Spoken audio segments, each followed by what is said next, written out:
Welcome to Wholesale Hotline. I'm Brent Daniels. I'm Jamil Damji. And I'm Jerry Norton. And I'm Morby. Every week we bring you the best information on real estate investing. Be sure to participate in the comments. And subscribe. Wholesale Hotline!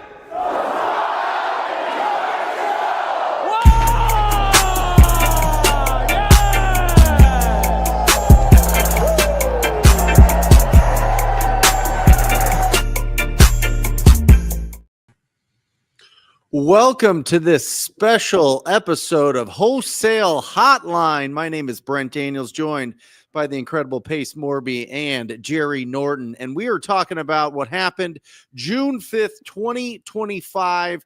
Court rules, court holds offers to buy houses are not telephone solicitations. And of course they aren't. Guys, we are going to dig into this because this is really exciting. And really something that I think is a long time coming, but finally somebody actually fought it in court and won the right to say, you know what, when we're calling up somebody and seeing if they would consider an offer on their property, it is not, a solicitation for service or for a product. So, which makes sense. I mean, we're buyers, we're offering to buy something, not sell something.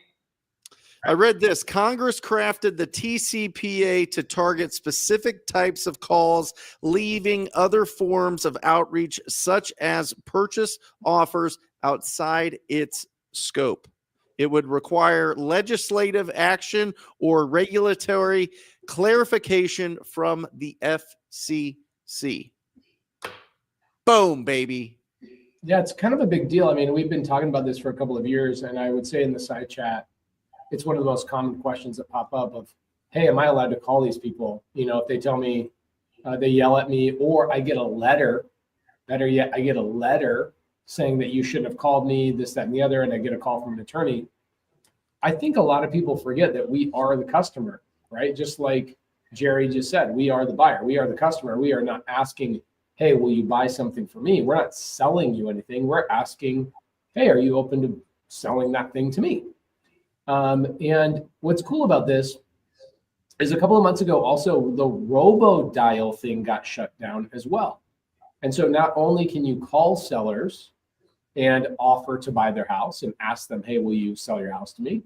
But also the robo-dialing thing a couple of months ago also got shut down. And so you can not only call sellers, but you can call sellers with currently, at least the way it stands right now, is you can call it them with AI and just have tens of thousands of calls happening all at the same time. I don't know how long this will go, but it doesn't seem like anybody has a leg to stand on right now, which is freaking awesome. Brent, did you read anything about do not call list or anything like that regarding TCPA laws? Well, that's essentially what TCPA is. TCPA is just, you can register on the do not call list. And but they're basically saying that you register for the do not call list to opt out of solicitations, and they're saying that the calls to offer on a property is not a solicitation unless the FCC changes their definition of it or Congress, if Congress says that it is. So it is. It's really, really, really interesting. And I think, to be honest, you guys, we've seen a lot of different lawsuits being thrown at our industry. And let's be honest, most of them settle out of court. A lot of them don't go the full length to put it in front of the judge to get an actual ruling on this because, the appeal of, hey, if you just settle for $10,000, $20,000, $30,000, you're not going to have this long drawn out court case that's going to cost you all this money. But somebody with deep pockets, and we know who it is here locally, somebody that's done very well in our industry for a long time, was like, you know what, I'm going to fight him. I got the budget to fight him. I've got the cojones, so to speak, to fight him, and we'll see how this shakes out. And it's really interesting that it happened. Yeah, it's cool. I think it's really good for newbies that are afraid to pick up the phone, or better yet, I think it's better for the newbies that use it as an excuse to not pick up the phone, right? They'll go, well, I'm not supposed to be calling, and is there something better? Now, Brent, you guys aren't doing any cold calling right now. Everything you guys are doing is inbound. Is that correct? All inbound. I am looking at now opening it back up. Yeah. Opening back up, hiring 4 or 5 callers, really being tight on the filters coming in, so it's not overwhelmed. The problem that I had in my business, Pace and Jerry, is we were getting, 50, 60, 70 leads to a deal when it came to cold calling. And it usually took between 90 and 120 days from the first time that we talked to the property owner to the time that we actually got paid on the deal. And so it really was clogging up my system in a lot of ways. Now, if you're doing this independently, if you're doing it for yourself, go bananas, right? I mean, You're going to do so much better numbers. You're going to need a lot less leads. You're going to really sink your teeth into these opportunities and see them through the finish line. But if you're hiring other people to do it, you have to kiss a lot of frogs or tighten up the filters of what they're sending into you as a quote unquote lead. Would you agree, Jerry? Well, yeah. And you know what I find ironic with this? This is like such a win for us, and we need a win right now. With all the wholesale regulation, they did clarify that real estate agents who cold call to solicit listings is soliciting. Oh, so, yeah. Because they're offering a service to help somebody buy or sell real estate. You are then trying to sell, right? Unlike us trying to buy. So it just cracks me up because they, NAR in the real estate industry, the real estate agent industry has been working so hard to like come down on wholesaling and ban wholesaling and create all these laws. And here this one comes out actually in our favor for once. So it's kind of cool. That is interesting that even an agent is soliciting, but we as wholesalers are legally not. That is so freaking great. What a big win. Service. It's a service that they're providing. They're literally applying for the job of selling somebody's house as opposed to, hey, I want to buy your house. I want to give you this money to be able to buy your house. You know what I mean? It's really interesting that I'm trying to think of, and maybe you guys can do a better job of this than I can, but is there anything else that you know of, any other industry where they call out to offer somebody that answers, offers them money for something or offers to buy something? Is there anything else that this is like that you guys can think of? Maybe in the chat, put it in there if you guys have some experience with it. I can't pull anything out that's similar to, hey, let me buy your house. Maybe let me buy your car, right? I saw that you registered with these cars. Do you want to sell your car? I don't know. But people don't call car owners and say, do you want to sell your car? I don't think that's a thing. Right. So, I mean, is there anything else like this? I don't think so. Charles Madden says, this is actually an interesting thing. He asked a question, which then gives me another question on top of it. Hey guys, you've been in this industry and maybe some of you are licensed. Maybe you can tell us if all 3 of you are licensed agents just to get the license. This is actually a conversation we're going to be having up on, I believe, June 25th. I believe we're going to be doing a Wholesale Hotline episode about the Wholesale Association. Jerry, you are currently licensed, right? Correct, in Michigan. And what percentage of your deals are in Michigan? Well, I mean, I don't actively use my license for traditional real estate, so I don't show homes or list homes very often. I hold my license for a few reasons that just facilitate the investing side of things. Like what? Like give me one reason why you would have a license. Access to the MLS is a good one. Okay, but don't you know like that prop wire is like free? Yeah. I also have a real brokerage, so we build a team under us. So there we go. Okay, that makes sense. So from a standpoint of, hey, people respect you, they see you on YouTube, they want to go and become an agent underneath you. There's a money-making opportunity there for you. So Charles, who asked the question a little bit earlier, just to be very clear, Jerry has a license, but he does not use it as a licensed real estate agent in the traditional sense of the word, meaning he's not listing people's properties and he's not showing houses to buyers. So he uses it for other means. I myself do not have a license. I don't know that I ever will. Brent, you used to be a big real estate agent. That was actually your beginning of getting into this business. Do you currently have your license now? Yep. How often do you use it? Well, I mean, every day to get on the MLS. to look at some deals there. But beyond that, I'm not representing any clients besides myself. Do you feel like the MLS data is better than like PropWire or other services? I think that there's probably just some long-term usage, and some familiarity that I have with it, that I just go to it, right? Because I've been using it since 2004. And Monsoon in there does a really good job of showing me all the pendings.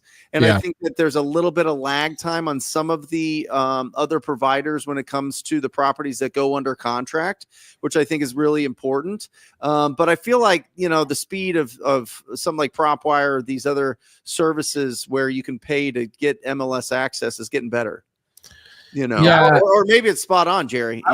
No, I would agree with that. I mean, the biggest thing about the MLS, because everything starts in the MLS and then it rolls over to other services, paid or free. But what's really unique about the MLS is that it has a gazillion filters. It has more filters than anything else you could imagine. So I could say, I want to see that subdivision. It'll show me that subdivision. I could say, I want to see everything that happened between 2010 and 2011. That is a 3-bedroom below certain tax thing. I mean, like whatever you can possibly create in a filter, the MLS has. So it allows you to get really, really granular. I'll look up properties where I'm like, I want to know what's happened in this property in all-time history, and it'll show me every listing that's ever happened on that property. I can go back and look at pictures from 5 years ago, 1 year ago, 10 years ago. I can see who the agents were involved on those transactions. Like, I can really deep dive research. I can tie right to public record, right off the MLS. I mean, I think for one, if you're in a non-disclosure state, getting the access to the MLS is huge. Yeah. There are other tools, but even if you have these other tools, I still think nothing will ever compare to the MLS for a data provider that allows us to do really high level research. But I would also say, if you took away the MLS for me today, Pace and Jerry, I don't think it affects my bottom line income going to my family's bank account at all. No. You know what I mean? I would find other tools. I would say in Texas would be huge. In the non-disclosure, Texas is a really, really, really big one. A ton of great markets in Texas, and it's non-disclosure. So having access to the MLS is a big advantage there, because you don't know what the properties are really closing for, unless maybe you get a Propelio or something like that. Yeah, I've never had access to the MLS, me personally, but I married a real estate agent. And so I look at it and I go, hey, look up this house. Right. I mean, not that I couldn't just look it up. Honestly, guys, I hate being on the computer. I'd rather be on a phone. And also my favorite lead gen is what Brent and Jerry do right now, which is inbound, right? That's what I did for 6 years. Yeah. What did I need MLS access for when somebody called me and said, come over and look at my house? I wasn't pulling lists for the first 6 years of my business. So I never needed to go on the MLS. I wasn't looking at expireds. I wasn't going through any of that kind of stuff. So I got used to the business without that. And then when we list our properties, I just hired my wife, Laura, and I never had to deal with anything, right? And I paid her 1%. She listed all the properties. She did a great job of it. So I really have never spent any time in the MLS. I spend all my time now either on PropWire or Deal Sauce, depending on what I'm trying to do. And that's all I need. So it just kind of depends on, I think, personality wise. Brent and Jerry, you've been in the business longer than me. Plus you guys were both, or Brent, you were an agent before you jumped in the business. So you're very used to it. Jerry, I don't know if you were an agent before you jumped in the business. Were you? Yeah, well, I started in 2004. And at that time, you could not do any research if you didn't have the MLS. I mean, you were dead in the water in 2004 all the way to probably 2010 or so, because there just was no other option. So I got it because I was pretty much forced to. I couldn't comp or do any research whatsoever without it. And then I just kept it. And, we do monetize it quite a bit. Like we will list if the seller doesn't want a low cash, an ovation, creative, and they just want retail, we'll offer to list it for them. Now, I don't want to do that work, but we have someone on our team that'll manage that. You can get referrals. So if you don't want to list it, but somebody wants a listing, you can say, hey, let me put you in touch with so-and-so. You can split the commission with them. Like, my license makes me a lot of money by having it, but it's not the main thing, or I'd survive just fine without it. In fact, I go back and forth on keeping it all the time, but Now, if you're in a state that's regulated, that's requiring it, you might want it. And if you're in a state that's not regulated, you might want to get it because it's probably coming. I mean, they're pretty much, most regulation is requiring a license of some sort. Not all of them, but a lot of them are. Yeah. That might be a reason too. So Charles Madden says, the question was geared to newbies who are inside wholesaling. Yep. Totally get that, Charles. I think we answered it in that regard. It gets scary because we are told to do agent outreach. I do agent outreach live on YouTube and I have never had a license. And when the agent asks me if I'm licensed, I say, absolutely not. I will literally tell an agent, why would I do that? And I know that that's not polite or kind. I just nip it in the bud immediately. I go, absolutely not. I am not licensed. I am a real estate investor. What do I need a license for? I buy houses. I don't sell them for other people. And I think you've seen that, Charles, if you've known me for any amount of time. And the other one is Gator method. What do you need a license for to lend money to anybody?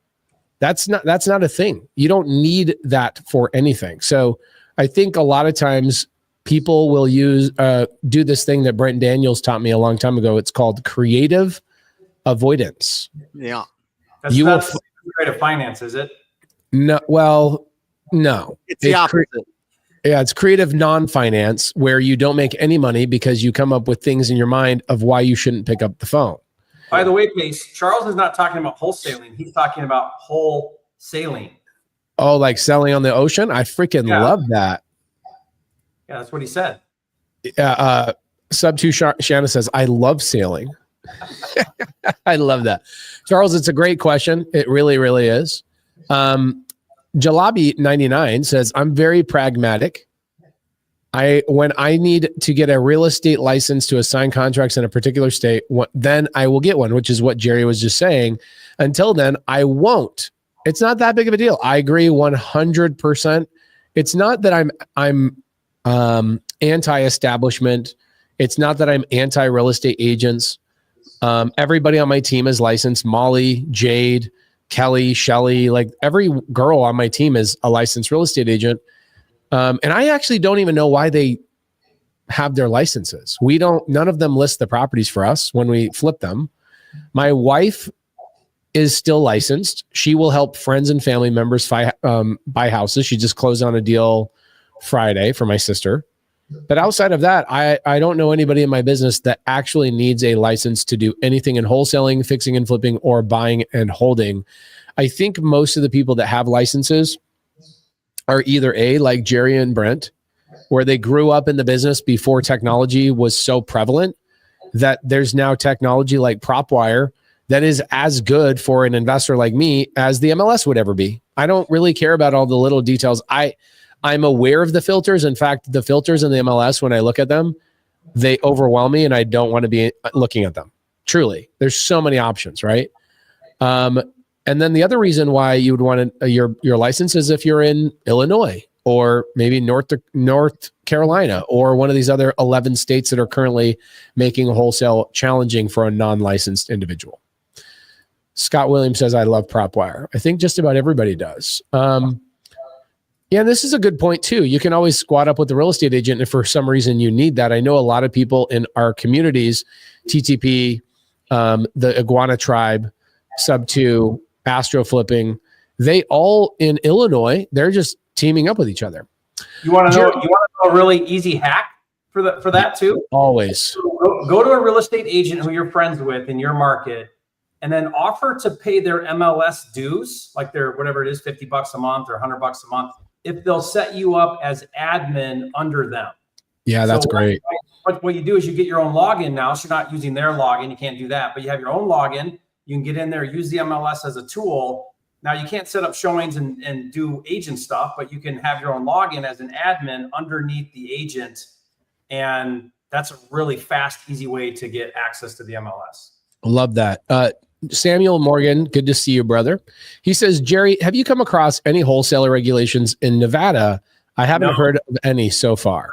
No. I was talking to Brent about this earlier today. Oklahoma just passed new regulations, so they're probably the newest. Ohio's really close on passing one too. Tell them what it is, Jerry. Oklahoma.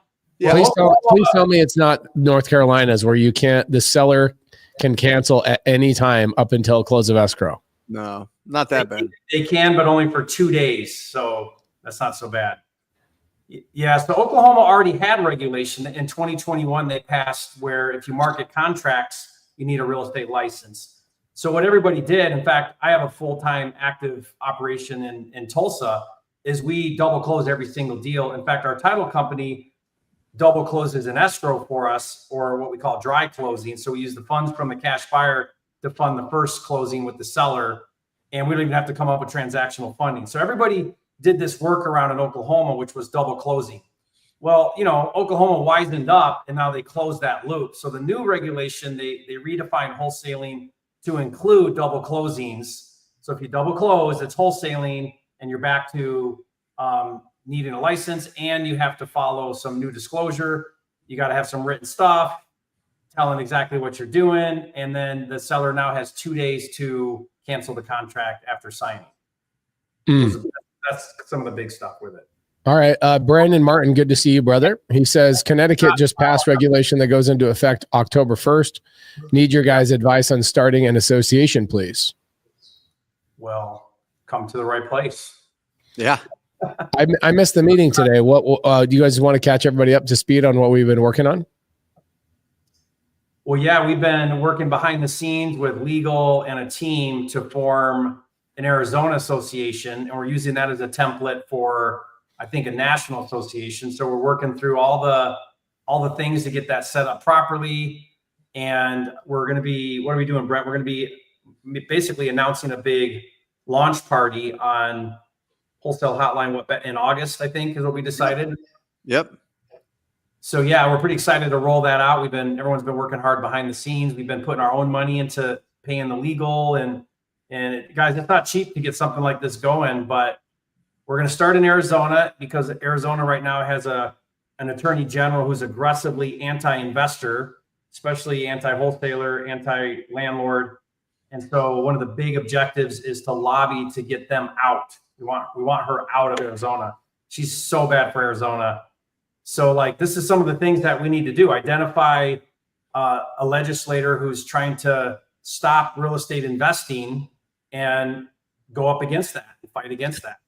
Is the biggest challenge, you think, coming from lobbyists on the other side, spending money, trying to get these legislators who honestly are not real estate investors themselves? Why are they so concerned? Is it because the National Association of Realtors is spending money to try and shut us down?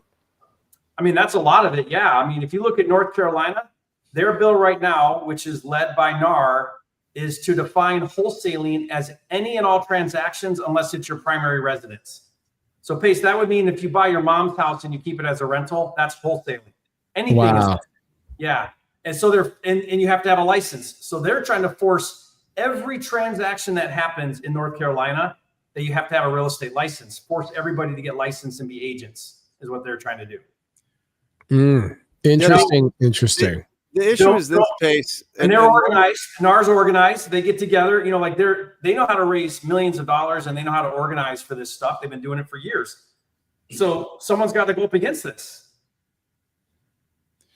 The organization, we have attorneys that look at everything that is being discussed in the state, right? In any of these different, I guess it would just be legislature that comes across, and there's usually about 15 to 1,700 different ones, and they look at every single one, Pace, to see if it has anything to do with the people that they represent, the associations that they represent, to see if there's anything that they have to, really be aware of. And I think the biggest issue that we've had as wholesalers is all of a sudden it pops up out of nowhere and we're like, oh, geez, what just happened here? Right?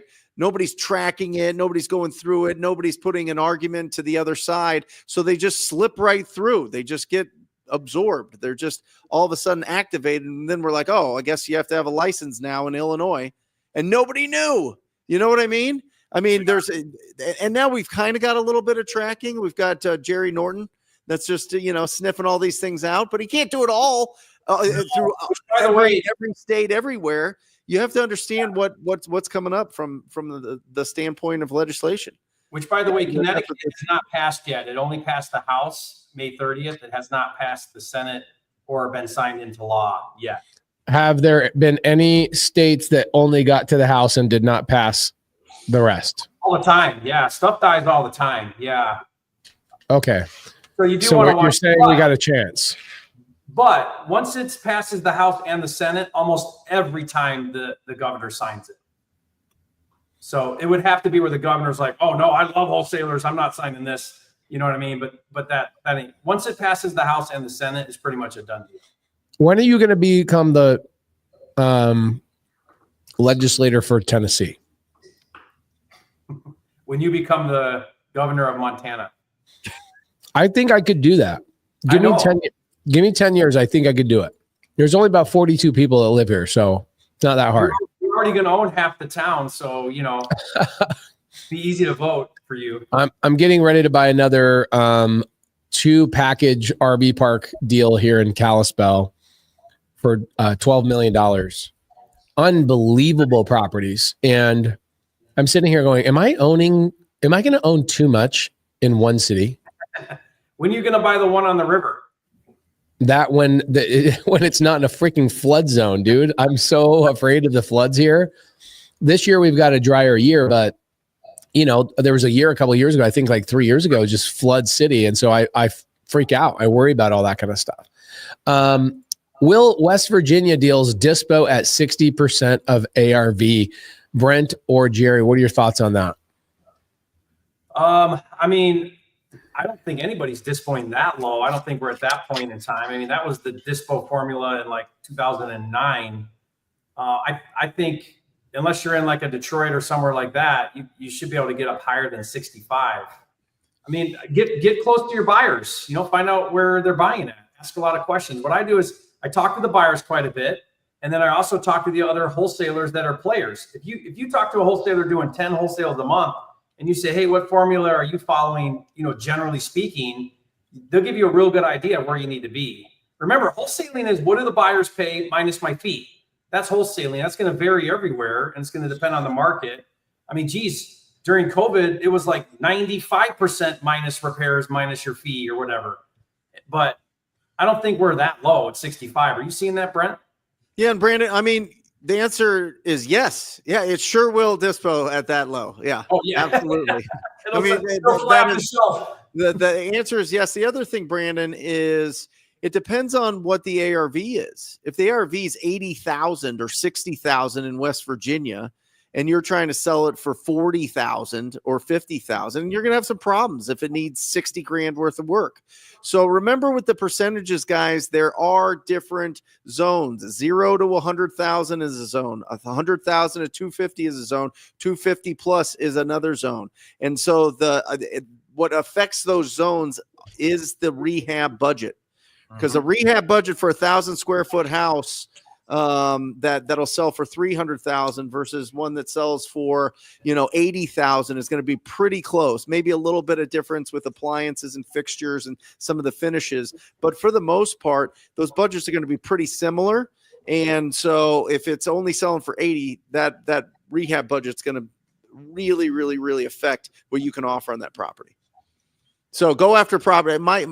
My advice is always to go after properties that are at least the ARV is 150,000 once it's fixed up. Yeah, it's interesting to me. Like, I've got a transaction coordinator in the side chat right here, Ella Ray. I call her all day Ella Ray. She's a big leader in our owners club and sub 2. I did a YouTube video with her. She's making like $30,000 to $60,000 a month just being a TC, which is amazing.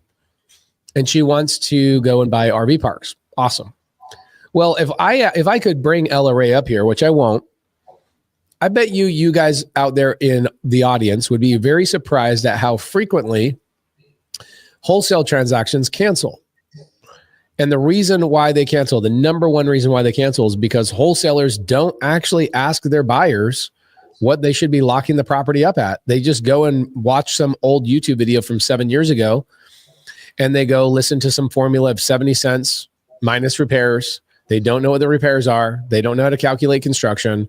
and then they take a little bit of a fee off. And what ends up happening is most of the time, the seller gives them a number and says, I'd be okay at this number. So the new investor or wholesaler will just lock the deal up.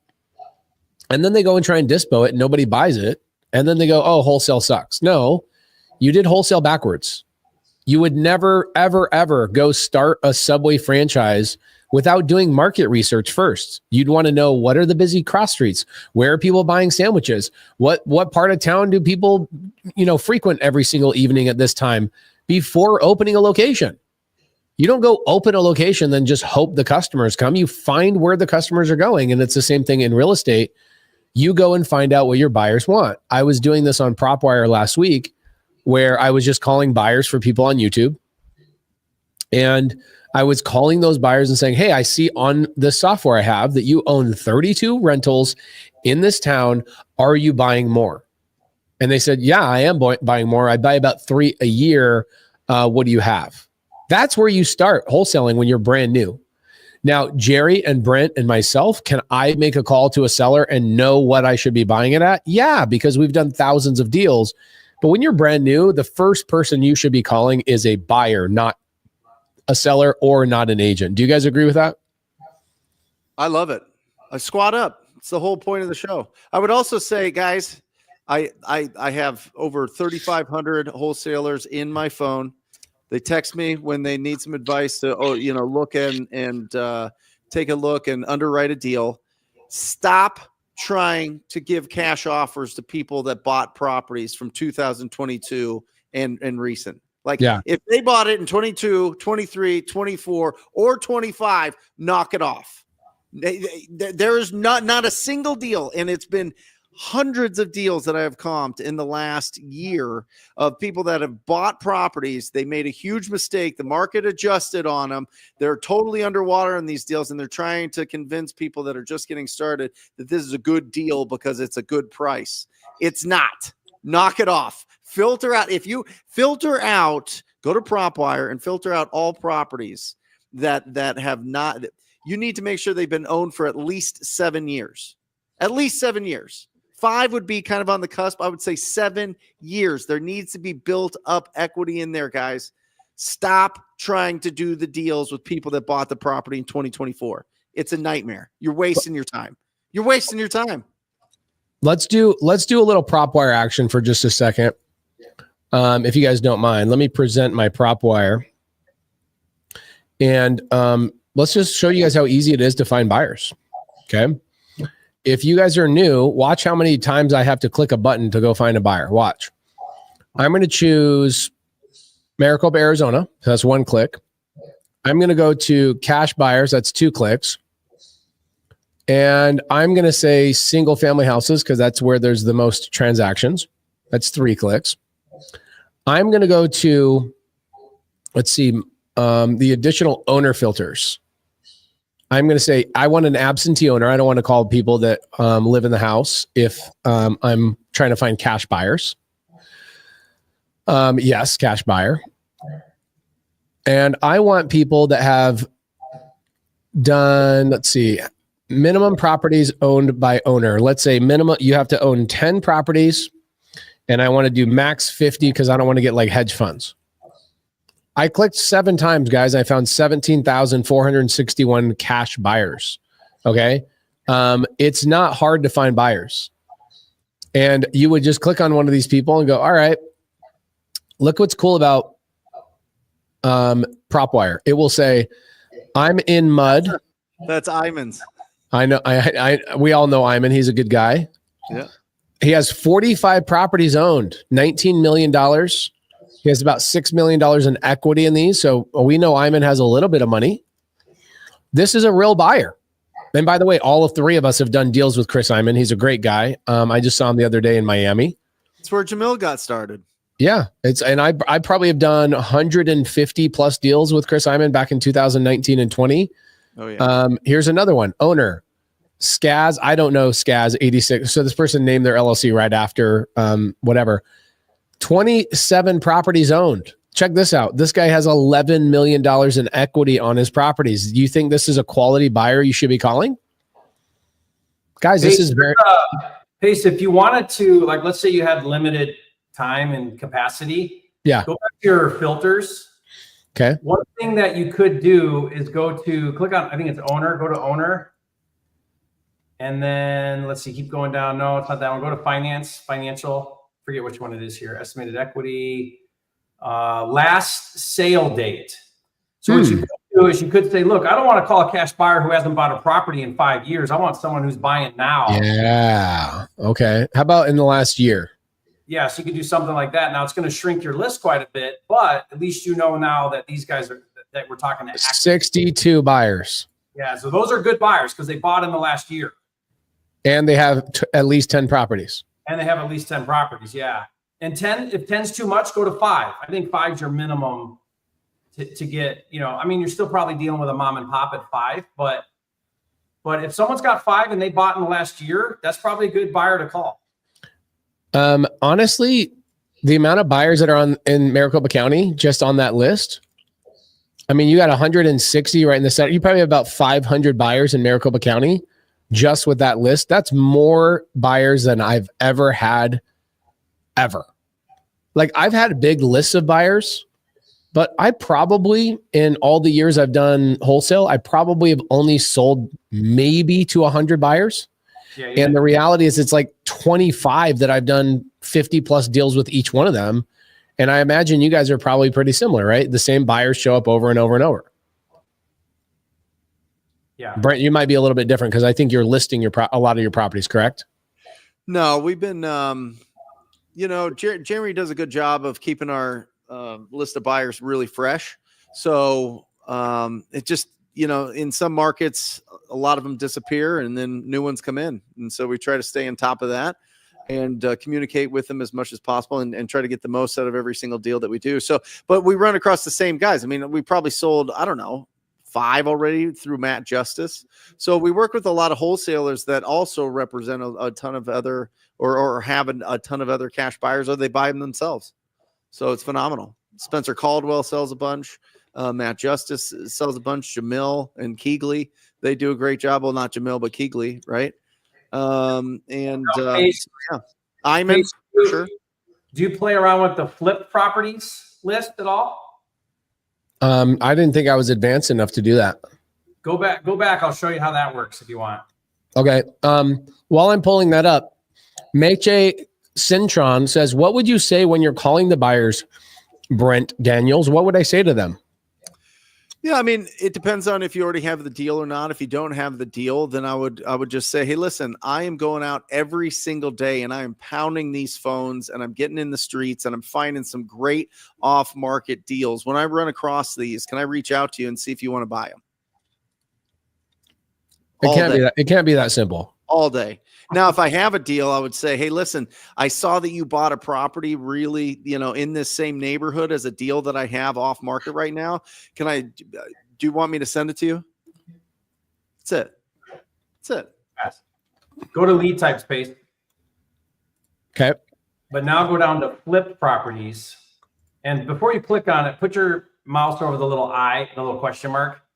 So all this these are just homes that were bought and sold during an 18-month period.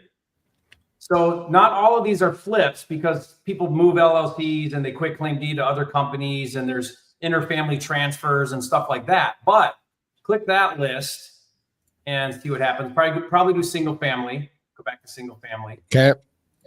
Now, there's going to be some redundancy with the cash buyer list, obviously. But if you're specifically wanting to try to find just flippers, then this is a great list that you can go for.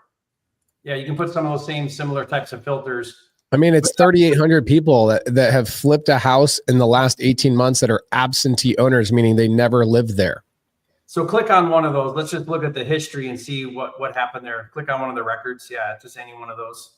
Ooh, okay, let's look at this one. And then go to history at the top. Okay, so this one doesn't tell us, but you can see here what happened. So it's a transfer. He transferred it to these other people. Click another one. Let's see if we can find a flipper. You'll know it right away because they bought it for 400 and sold it for 700. Okay, there you go. So Lock and Key Holdings bought it for 331, and then Literally 3 or 4 months later, they sold it for $525. Yeah. So that's a flipper right there. They bought it for $331, sold it for $525, and they did it in 3 months. And they sold it to this family, Jason and Jenna Nelson. Yep, they sold it to that homeowner right there. So Lock and Key Holdings is the flipper. Yeah. They bought it from Thomas, the family trust, and they went and got a construction loan to buy it for $331,700. And I would look up, guys, when you're doing research, all of this is data, valuable data. I would look up who that construction company was. Yeah, now you can look at their flip too. Yep. This is flipping genius, dude. Yeah, that's a cool flipper that did that last one. Yep. So the beautiful thing, guys, is you don't have to ask, hey, are you a flipper? Yeah. And this is public data. Let's say, Pace, you had a deal in that neighborhood and you looked him up. Well, you know he paid $331, so you know what your buy price is. Right. So I would add 25 on top of it too, Jerry, unless they're sourcing deals themselves. Yeah. They probably bought it from a wholesaler. I'd put another 25 on. I mean, you see that they went 345 or 210 and sold for 345, but there's probably 25 that you don't know, 25 to 30 on top of that isn't recorded. That last one might have been a flipper. I don't know what these are doing. Those LPs are probably hedge funds. Family offices and stuff like that. This looks like a flip right here. A flip. Yeah, there you go. 614. Yeah, look at that. So who's CNJC Investments? They bought it for 410, sold it for 614, and they did it in about 6 months. So Frank West Capital, we're friends with. Yeah. We all know Frank West Capital. Yeah. They're hard money lenders in town and wholesalers. They own a We Buy Ugly Houses franchise, so they send out direct mail. That's how they get their deals. They close on it for $342, sold it to these people. Interesting. I wonder why they held on to it for 10 months. Yeah, they held on to it. You know what? They might, interesting. They might have said, let's flip it. And then they decided, nah, we're not going to do that. And they might have been overwhelmed. Or it was a hold and then they just changed their mind and flipped it. Yeah. And they made, $60,000, $70,000. And then these guys flipped it and probably made another $75,000 or $100,000 net. Yeah. In like 5 months. But see, Pace, I can very quickly learn who the players are in town. I know Frank West Capital now. I know there's a CNJC Investments. Who's that? Like, your job as a wholesaler is to figure out who the players are in town and make friends with them. Can you go back to that real quick, Pace? I just want to point something out.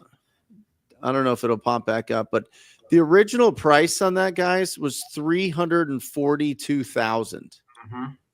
342,000, and then it sold fixed up for what was the end price? 614. 614. Somebody got a deal that fixed up worth 614 for 342. Guys, this happens every single second of every minute of every hour of every day.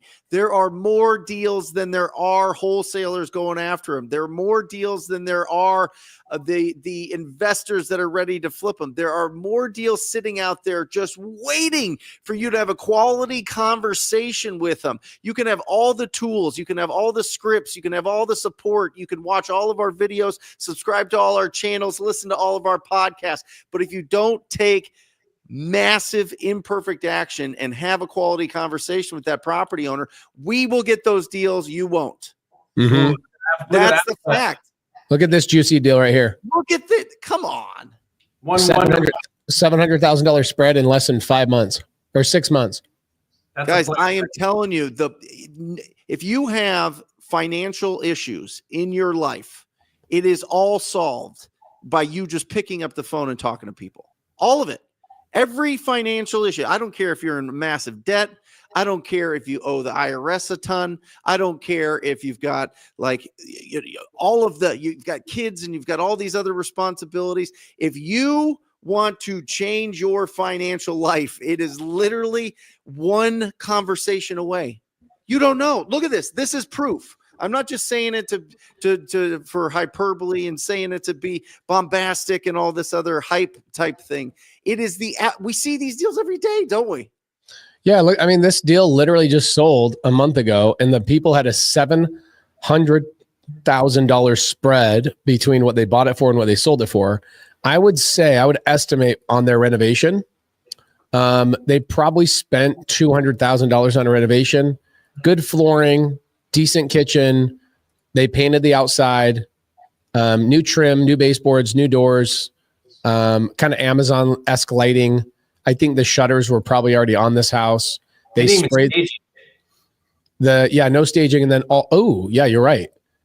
Those cabinets are built in already. So they didn't put those cabinets in. Those sliders were probably existing sliders, except for that back one. They probably added that one.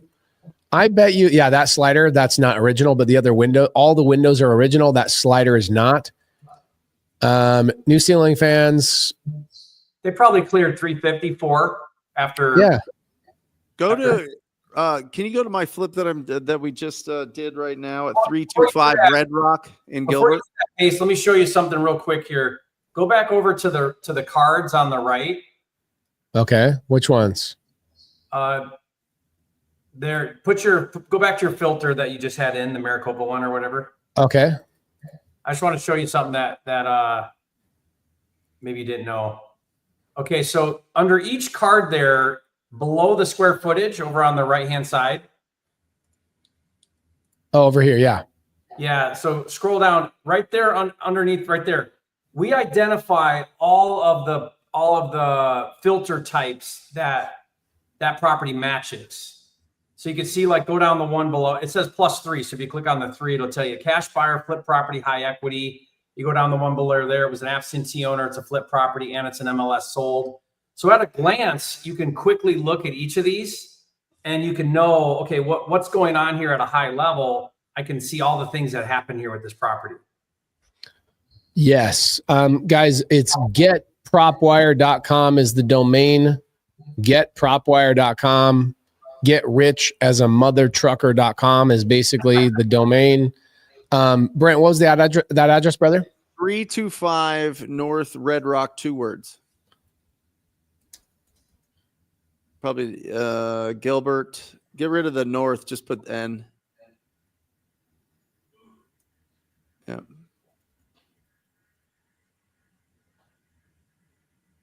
Don't be stupid. I don't know what it's doing. Oh, Red Rock, 2 word. 1 word. Sorry, 1 word. Who told you is 1 word? There we go. There it is. Ooh, pretty. That's some staging right there. I can tell nobody's ever sat on that couch. Staging, yeah. Sage Rotfold staging. Go to the history. Bought it for okay. Bought it for 300. Now where are we at? You've got it listed for. It doesn't say. 500. 500. 500.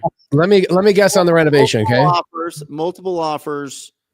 I'm going to guess on the reno. You did not tear out this wall. These cabinets were not original. That's wrapped around the fridge. You guys, okay, nice. The flooring's nice.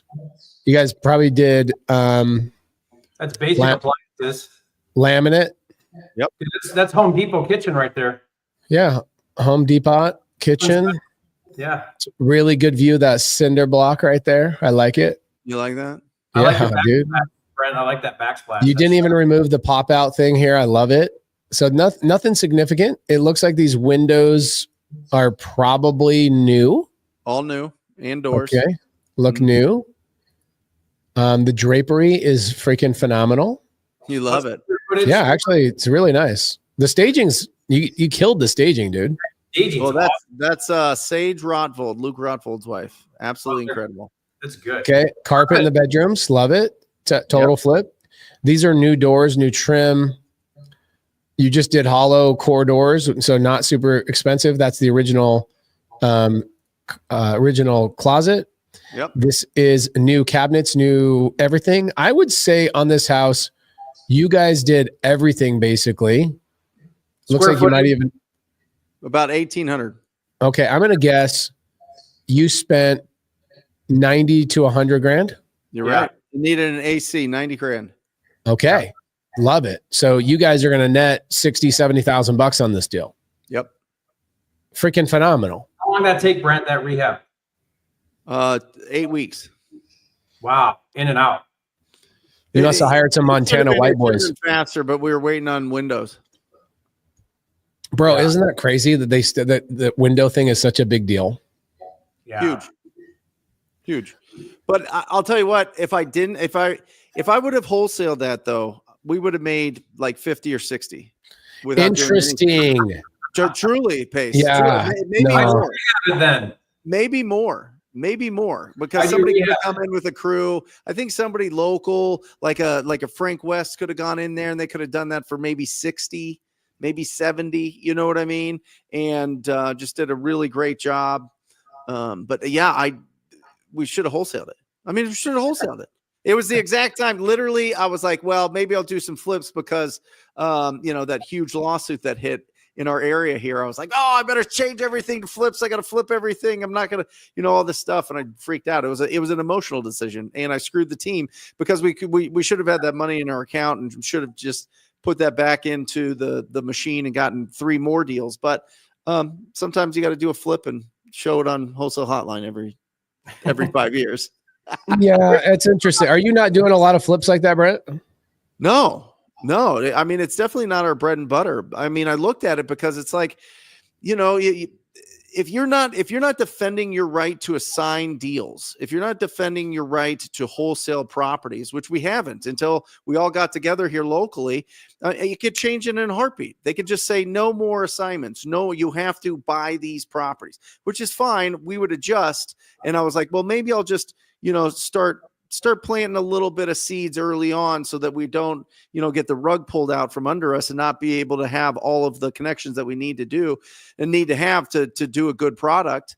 But that was what went through my head. I should have just defined it and made $70K. that's when you go to takedown, not flipping next. Right. But Yeah, but I mean, if you take it down here, Jerry, you put it right back on the market here, or you put it right back to your list, that's fine. But now they know what I bought it for. yeah, There's a little bit of gamesmanship there. But retail shouldn't care if they want it. Well, this property was destroyed. I mean, they had literal pigs living in it. Literal. So now your buyer see what you bought it for. Like really literal or like? Yeah, a pig ate the posts in the back patio. Oh my It gosh. was all chewed up like a dog usually does, but it was a pig. And people think they got problems. Pace, I fed our pigs corn on the cob, like leftover corn on the cob from dinner. Those things ate the entire thing, cob and all. They just chewed it all. My word. Yeah. Eat anything. Trevon R. Was Maddie the homeless lady Pace helped get her first deal, reaching out to wholesalers or direct to seller? She is doing what we call bird dogging. She has already gotten her first deal. It took her 16 hours worth of work. So when I met Maddie originally 2 months ago, for the first time, I got to know who she was, what her capabilities were, how much money she had. And what do you think she had in capabilities? 0, zilch, nada. How much money did she have? Nothing for marketing. She also has a broken phone that was given to her by the Obama administration. We call them Obama phones. And that's all she had. So I told her, we're going to do bird dogging. And what you're going to do is you're going to go into the Pace Morby free Facebook group, which is Creative Finance with Pace Morby. And you are going to find sub 2 members that are wholesaling and say, can I have your inventory and send it to my buyer? And you're going to be very transparent and just tell them, I'm going to tack $5,000 or $10,000 on top of your deal and see if my buyer is willing to buy it. And she was limited. What I told her is I said, Maddie, I want you to be able to do this for the rest of your life. So I want you to set this up as if you're a full-time 9 to 5 person and you only have 45 minutes a day to focus. And so I told her 4 days a week, Monday, Tuesday, Thursday, Friday, were the only days she was allowed to work, and 45 minutes each day. And she sent over 46 other wholesalers deals and got a yes with her buyer. And she sold a deal, made $5,000. And it was on Memorial Day that she got her contract. And by Friday, she was paid $5,000. And guess what she's doing today? She is still sending over addresses and still working the game. I think she'll get her second deal this week. A homeless lady living in a shelter. And when I say shelter, I'm the guy that has helped her and picked her up and dropped her off and guided her along the way, which is all the stuff that we teach on Wholesale Hotline. She, it was kind of interesting. I think it was probably one of the more interesting moments of the year is I take her to the bank. She gets this $5,000 check from Empire West, closing her first deal. And she couldn't believe it, right? And guess what? Neither could the bank, because the bank would not let her deposit this in her account because they said, lady, you have not had any money in this account in 4 years. And you're telling me you all of a sudden have $5,000? So she had to come outside to me, ask me to come inside, verify who I was, and then I had to show them my bank account. It was a whole thing. This lady finally gets them to deposit the money. They only make $100 available, but she felt like she won the lottery. And then I drop her back off at her shelter. And as I'm dropping her off at the shelter, this is the week after, or the Friday after Memorial Day, they frisk her to get into the shelter. Like, guys, that's where she lives right now. She doesn't live wherever you guys are. She doesn't even have a car to sleep in. She walks into a room full of 75 other women, riddled with drug addiction, mental health issues. She carries around a razor blade to protect herself. And this lady got a deal from her shattered Obama phone in 16 hours worth of work with less than 3 hours worth of training. So you absolutely can do this business. Anyway, it was really interesting. When I saw her the following day after she got the check, she says, I was so embarrassed, Pace, that you stood there and watched me get frisked to go into the shelter. And I said, why would you be embarrassed? Like, I'm your friend and we don't judge each other. And she said, I've never been so demoralized. I was a stay-at-home mom until I was 55 years old. And she had never learned how to make money. And when she was 55 years old, her husband died and she didn't know how to survive.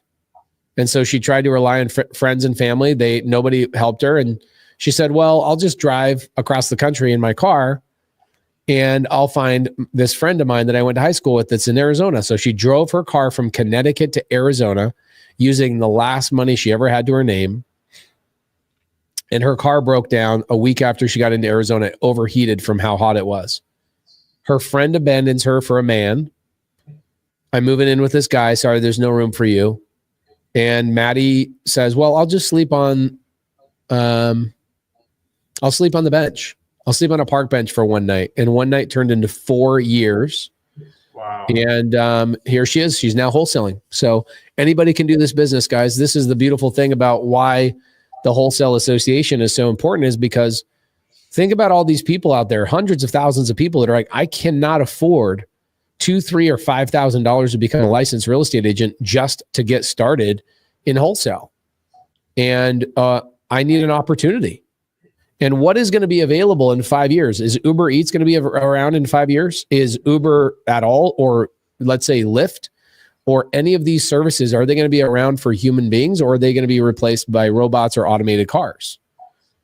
Wholesale will be one of the only businesses that will still be around that you can jump into without a license. And so we've got to protect this business at all costs. Jerry, Brent, how does a wholesaler join the Wholesale Association? I'd like to share this with all my wholesalers I'm connected to. This came from Money Minds. Yeah, we're going to be providing a link once we do the announcement for the big launch party. So stay tuned. We'll let you know we're working on that. And it's going to take some money. Like, we're going to ask for donations. Every little bit helps. And to do the things we want to do and to protect our industry, everybody's got to chip in, I think, and we can make a difference. I used to think that it was like unsalvageable, like we can't rehab wholesaling, but I don't know. I feel kind of renewed energy around it. I feel like I think there's enough of us that care and are willing to step forward and contribute either time, money, whatever. I think we can reverse some things and make a difference, or at least slow it down. I mean, if we can at least slow it down, that's even good. Yeah. Michael Padon says, what software do you use to pull a list, Privy or Prexy? I stopped using Privy about a year ago. Privy was a good software, but here's the challenging thing with software. There's always a new kid on the block. PropWire has beat out Privy and some other ones in my mind. Again, go to getpropwire.com, becomeabillionaire.com is basically what it should be replaced to. And then you also hear me talk about Crexy very frequently. And the reason why I talk about Crexy so often is because I buy RV parks, mobile home parks, things of that nature frequently. And I really love Crexy.com for this really cool filter they have. So let's go on there. It's a really simple filter. I'm a simple freaking man. So let me show this to you guys just real quick. If I go to Crexy.com, CREXI.com, that is commercial real estate exchange interface.com. I click on this thing. I type in owner finance. Is all I want. Okay. Actually, I did Arizona on this filter too. I don't want Arizona. Get out of here. Let me just go back. Let's go back. Just owner finance. And what I'm going to do is all I do is I just say, give me owner finance. And then I call these people. And this is where most of my RV parks come from. It's very simple. These people are already saying, hey, I will sell to you on owner finance. I've got, let's see. Ooh, Anchorage RV Park. Cool. There's an RV park I called on the other day. Right here. This one is awesome.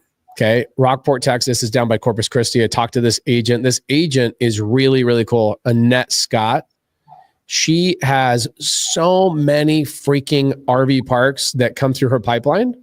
And this park was on the market for 259 days. So it's a easy call for me to make. I'm simple. Guess what I don't have to do? I don't have to pull a list. Why? Because I just go slide right down here and I go, show me your contact. And it shows me her contact information, guys. I don't need to pull a list. This is why reaching out to real estate agents is such a cool thing. Oops. I see what happened here. Hold on. What happens on StreamYard is it doesn't like to track your tabs you open. So this RV park right here, guys, check it out. 259 days on the market. And I just click on this lady and the contact pops up. So if you guys are trying to get in the game for free and you don't want to pay for skip tracing, do agent outreach. Crexy.com is awesome. There's an owner finance tab. I've luckily become part owner of Crexy over the last couple of years. I do not get paid to promote them, but I have stock in the company because I believe in what they're doing. I think they're going to beat out LoopNet in the next 5 years. And so I'm an owner of that company as well. You can just go there and bird dog for somebody else. Find an RV park or a mobile home park for somebody else. Let's see here. Can we just get real quick pace? There's a couple questions about this TCPA deal, right? Yeah. And these guys did a good job. The DNC is dead. Really interesting here, guys. This graphic is really great. Ooh, can you put that in the side chat? That link? I will. Yeah. It's just dncisdead.com. Oh, sick. Yeah. The guys at Lamassu put it together, did a really great, fast job on this.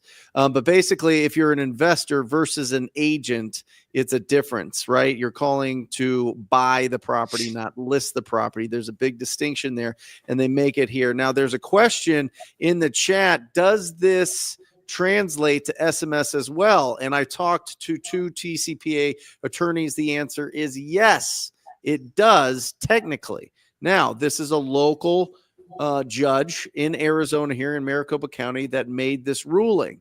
And so it'll be really interesting. Does this stop anybody from suing you, Jerry Pace? No. Anybody can sue you for anything they want. There you go. So that is just understand that it's not going to stop people from trying to shake you down, but at least we have some ammo now. At least we have something to fight them with and to really throw an actual case that says this is exactly what we're doing. This is exactly how we're doing it. And this judge over here threw it out. Now, other judges in other areas can do what they want, but we at least the attorneys that would go to bat for you at least have that in their bag of tricks for sure to be able to support.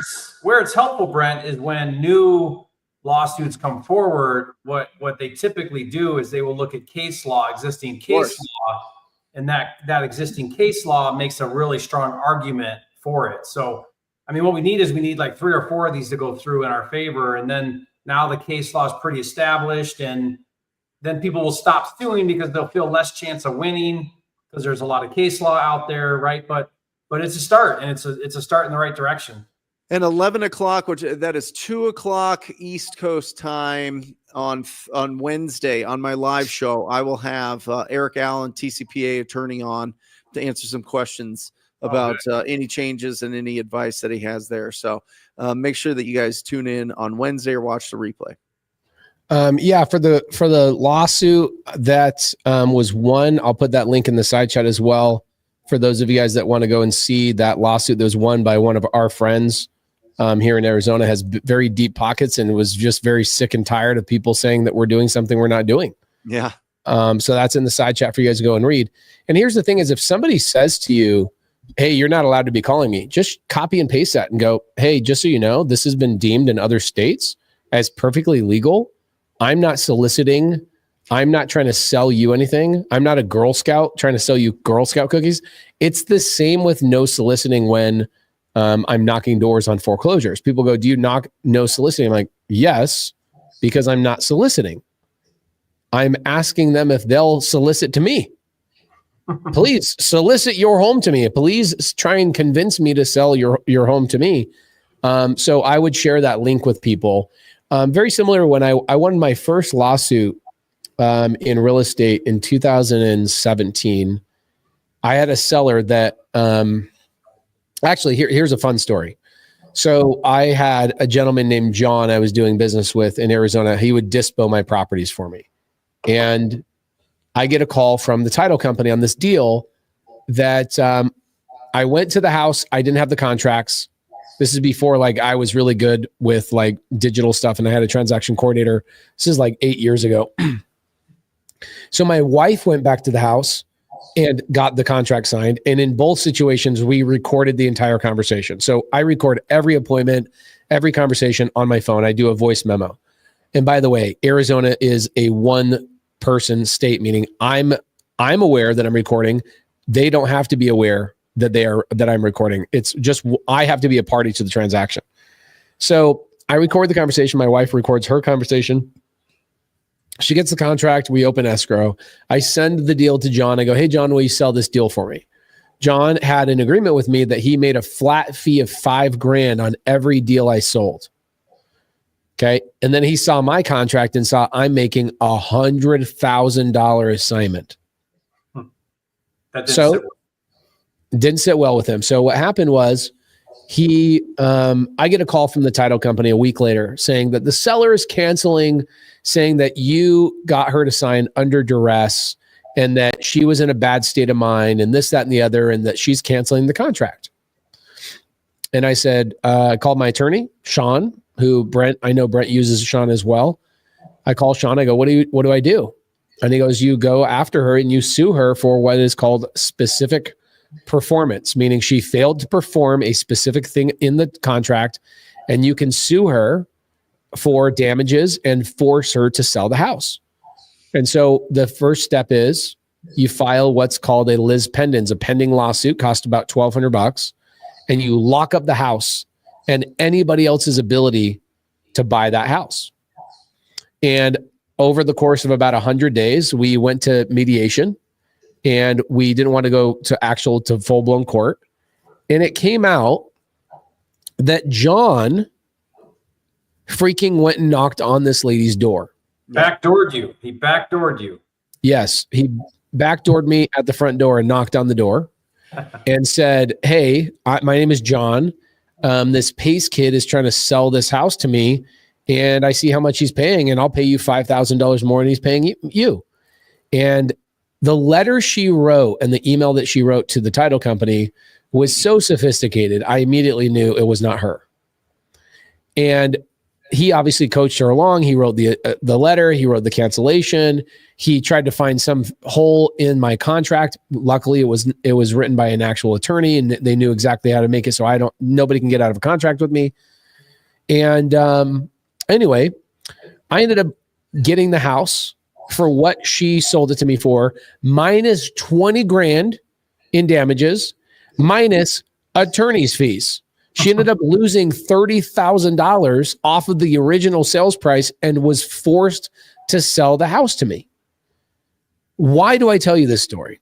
I tell you this story because anytime a seller tried to cancel with me in my wholesale business, I sent them the link to the settlement of this situation. And I said, I'm okay if you want to cancel. I just want you to read this before you do. I've never lost a cancellation where a seller tried to cancel on me, and this is what happened to the last lady. Guess what happens every single time? They buckle 100%. And so what I would do with this link that you guys have is that link is power.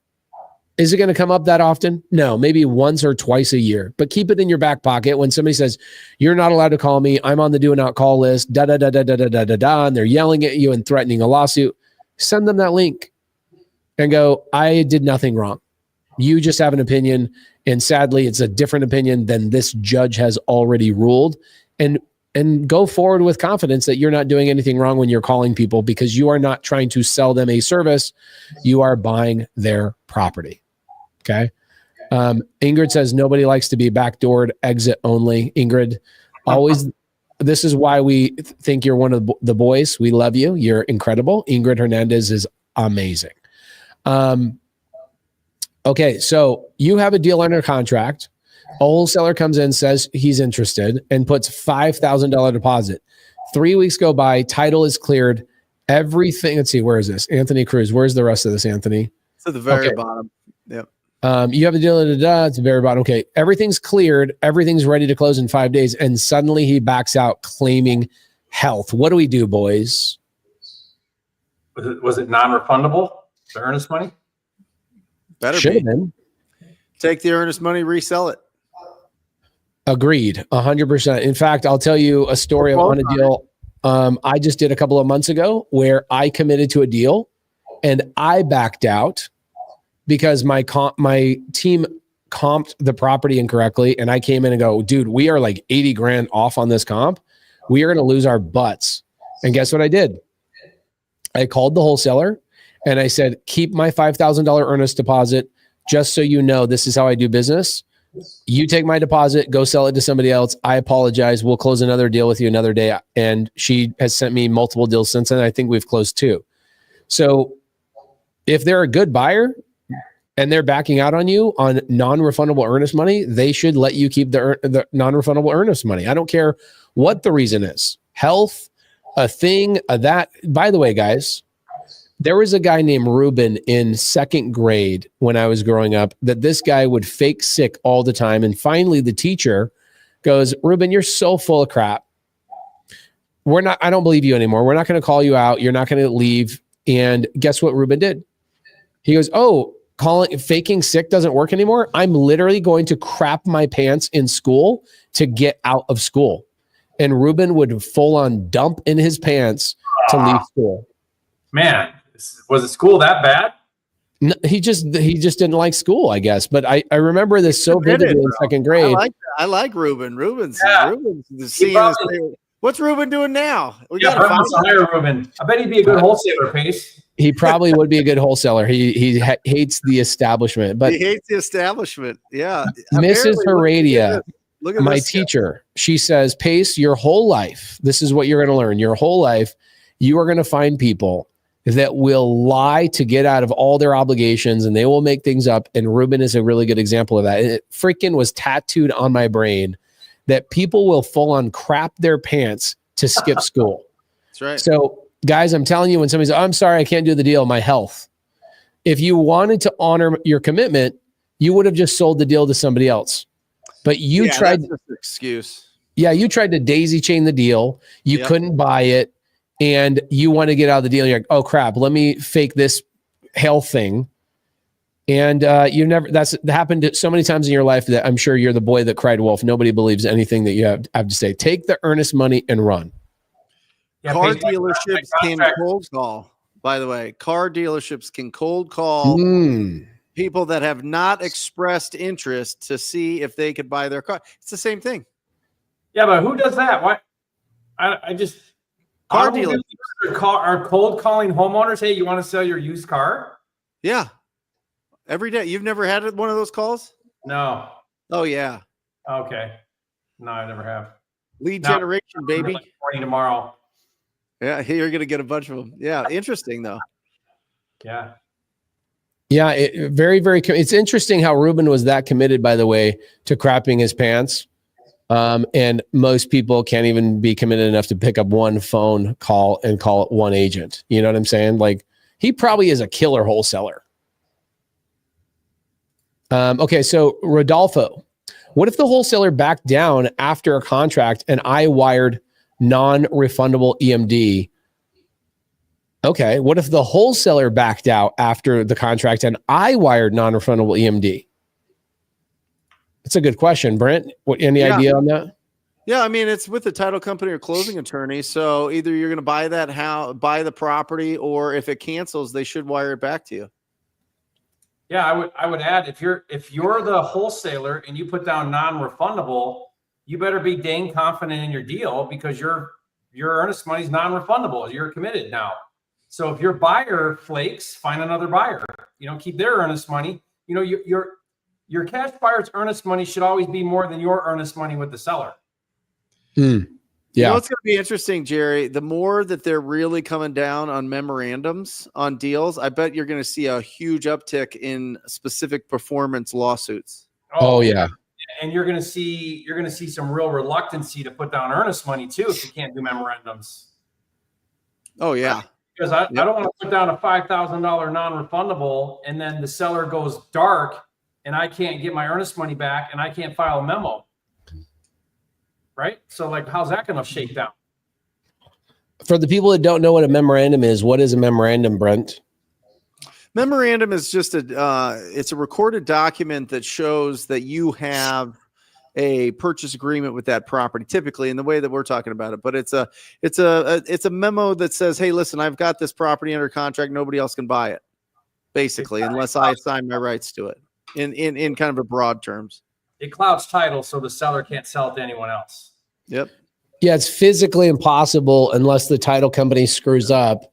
And if this title company screws up and doesn't see your memorandum, you can go sue the title company for allowing that to close. Yeah. Yep.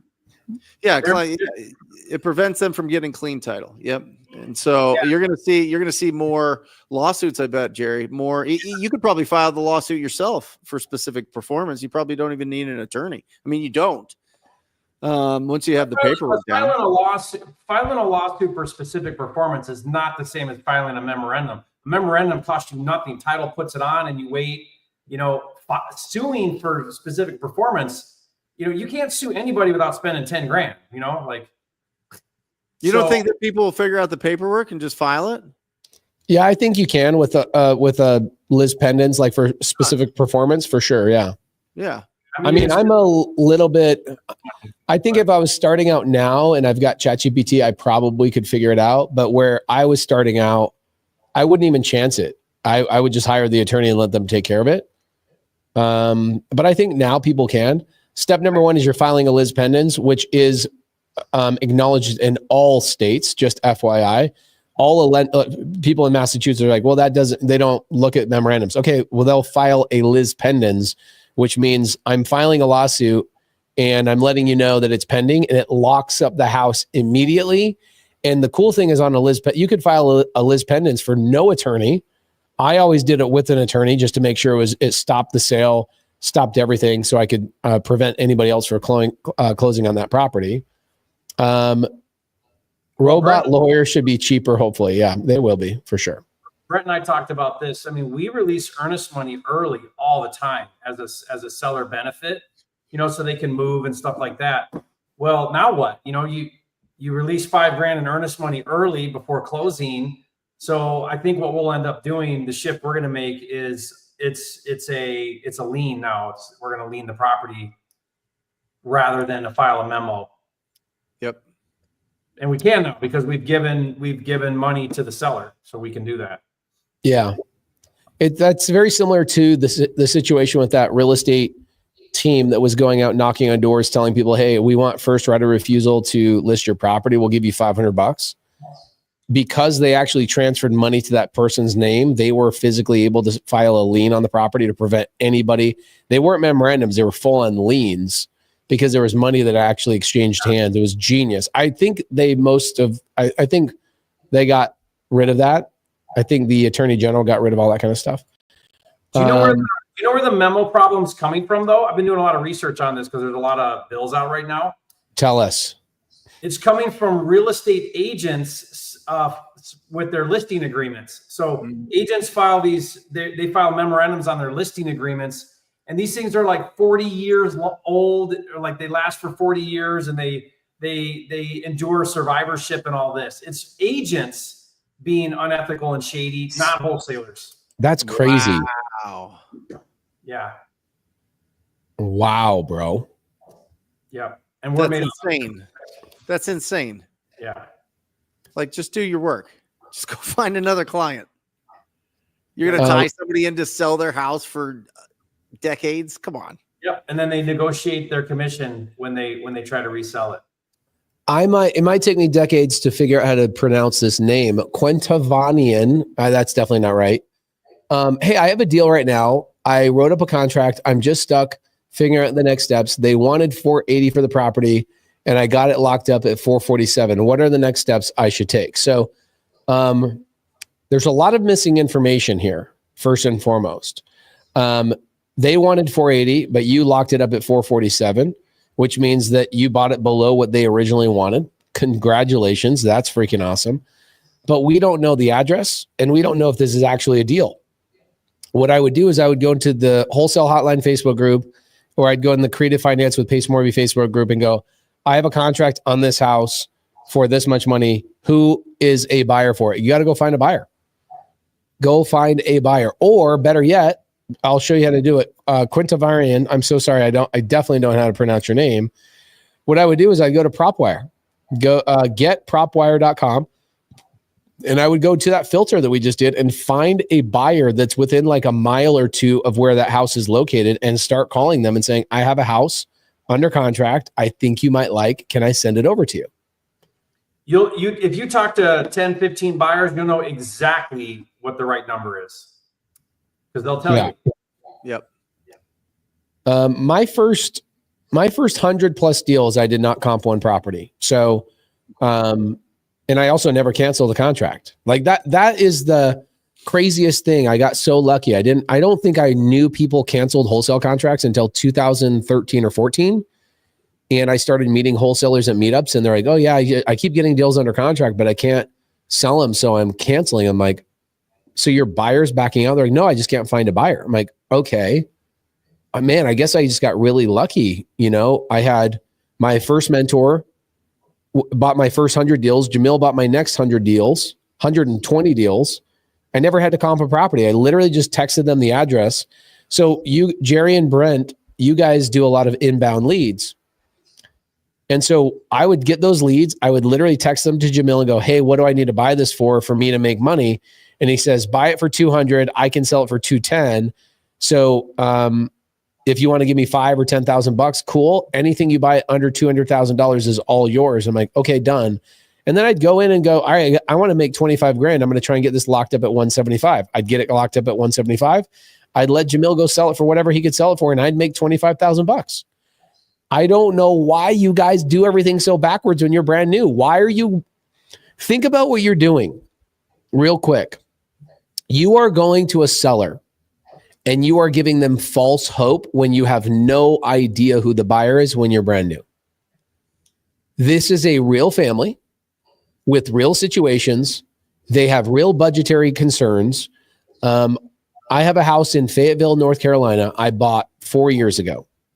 I get a call from a wholesaler. His name's Ted. Ted. I can't remember his last name. I think it's, gosh dang it. Anyway, Ted calls me up and he goes, hey, I ran into a lady. She's in a really bad situation. She's sleeping on the floor of her house. And I'm like, okay, why? And he says, well, apparently a wholesaler locked her up under a contract, and he was supposed to close 4 days ago. I go, okay, let me call her. Let me figure out what's going on. Let me see if I can help her. So I call her up, and I still own this house to this day. And I said, hey, what's going on? She says, well, I'm sleeping in a sleeping bag in my living room. My whole entire house is packed up. I spent $5,000 on a moving company to move my stuff across the country to my daughter's house. I'm downsizing, and I need the rest of my money from the escrow to actually get myself over to Arizona. And she's like, I went over and asked my neighbor for a freaking sleeping bag to sleep in my house because all my stuff is already across the country. And I'm like, okay, what, and I pull up the address and I see the ARV's like 310. I go, what did he buy your house for? And she says 300. I'm like, ma'am, there's no possible way he's closing escrow on this deal. She's like, why? And I go, because there's no way he can make any money. He couldn't sell the house, so he just abandoned you. And she goes, no. He put in earnest money. I know he's not going to walk away. And go, did you get a receipt of the earnest money? She says, no, I didn't. I go, then he didn't put in earnest money, and you're never going to hear from him again.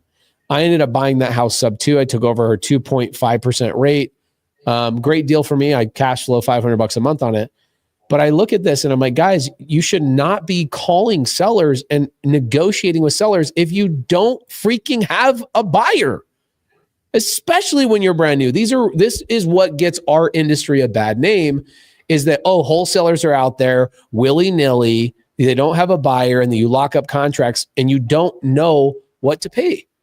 Call buyers in the local area and go, hey, I'm looking for deals. I'm banging, just like Brent said, I'm banging the phones every day. I'm TTPing all over this son of a gun. And I want to send you opportunities.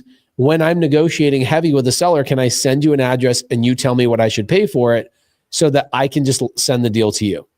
That is how you get started if you don't know how to comp and you don't know how to value a property.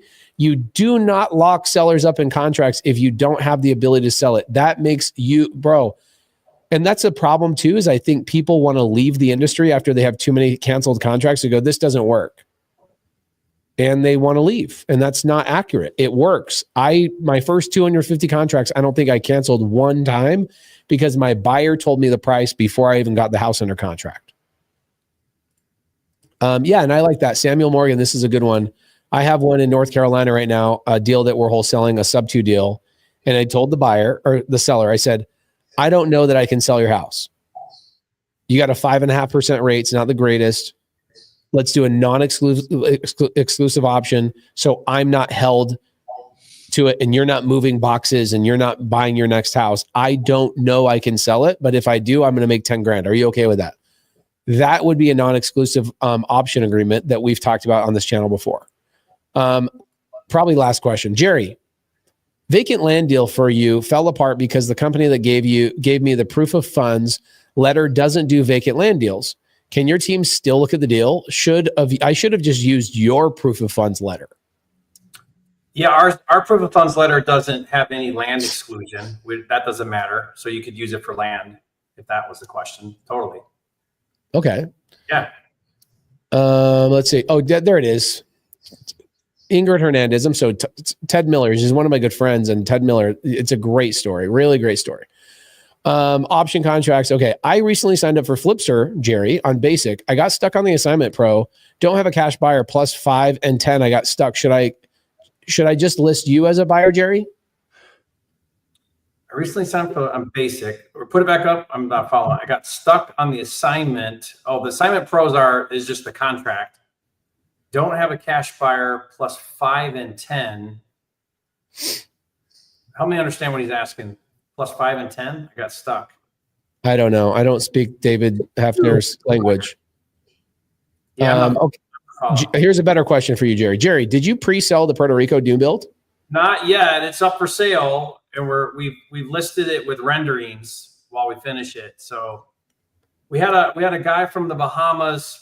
He's from London. He has a house in the Bahamas, a house in Florida.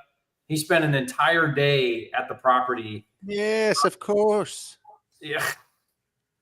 So I don't know. He's pretty interested. But you know what I did? That's funny. You guys might get a kick out of this. I told the agent, our listing agent, and we tell this to any buyer's agent who wants to show it. I say, look, we'll pay you the commission agreed upon, but we do not want you at all part of this transaction or negotiation. You have to agree to get out of the way. We don't want you. If you have a buyer, we want to meet the buyer there, and we want to walk the property with the buyer, and you are not allowed to be part of the conversation. Go sit in your car and get out of the way. Same with our listing agent. And I'm going to pay the full commission just for the exposure, because I'm so confident that I can sell it better than any agent would ever possibly sell it. Isn't that funny? Yeah. Yeah. Okay. So your homeboy says he got stuck on questions 5 and 10 on the contract. Oh, I see what you're saying. I mean, I'd have to pull it up and see what it is, but it's one page. So I don't remember what those questions are. Okay. Brent, what do you have going on? You have your attorney coming up. Yeah, live show on Wednesday. Join us. It's going to be a phenomenal show. Got Corey Raymond out of Green Bay, does like $3 million in Wisconsin. He's going to be on the show. We're going to have Eric Allen, TCPA attorney, to let us know all the updates there. So that'll be on the Brent Daniels YouTube channel. That starts at 10 o'clock Pacific Standard Time. So that's 1 o'clock Eastern Standard Time. So come join me. Love it. And Jerry, what do you have going on right now? Not much, just working on videos, working on deals. Got a lot of projects going on that are fun, and getting ready to road trip out to you, Pace. I'm excited, man. The summer doesn't start until you get here. I'm flying to Pebble Beach this week for Owners Club retreat. And then I'm going to be with Tony Robbins and Dean Graziosi the week after that. And then I'm spending the next 30 days with you, which is incredible. We've got, I do have a multifamily training coming up this Thursday, everybody. My company, we just got a 102 unit multifamily under contract. It's a motel that was converted recently to an apartment building. And the guy who was converting it ran out of money. And so I came along, and my fund is going to come in and finish it off. We are doing what I'm calling a super Section 8 project, meaning that HUD has already officially said they will fund 102 of those units, paying for all the rentals for all of those units on a multifamily situation. So I want to break down that deal on Thursday. Guys, go to the free Facebook group, Creative Finance with Pace Morby. I'm going to break a deal down and just teach you guys how we underwrite multifamily deals. And Ryan Wagner, my head of acquisition at the Sub2 Fund, will be breaking it down with me. That's happening Thursday at 3 p.m. Arizona time. The link is in the free Facebook group. Jerry and Brent, I love you guys. My mentors that I look up to all the time. Brent, one of my first mentors I ever spent money on, best money I ever spent. Jerry, one of my best friends. I look up to you every freaking minute. I appreciate you guys tremendously. Thank you so much. Good having you on, Pace. You know, we do this every Monday. I know. I've been in this fulfillment prison where my team has been putting things on my calendar on Mondays, and I'm like, please stop doing that. But they had already booked it out for like a month. So I miss you guys. Love you guys. Love you, bud. Love you guys. Guys, we will be back next week for Wholesale Hotline episode. I don't know. Do we know? 274 or something. 274. Bring your mother, bring your father. Tell them that it's real, and we will be having a lot of fun next week. Maybe we'll do some more prop wire stuff. I'm curious about maybe calling some buyers live with Jerry Norton. Guys, we love you. We'll see you next week for Wholesale Hotline. We are out. Or just say squat up. So squat up and enjoy the show. Yeah. Yeah. Okay. 1, 2, 3. So squat up and enjoy the show. What are you doing? I didn't say nothing. Why? I don't know. Okay. So squat up and enjoy the show. Cool. I think we should use the one where Jamil doesn't say anything.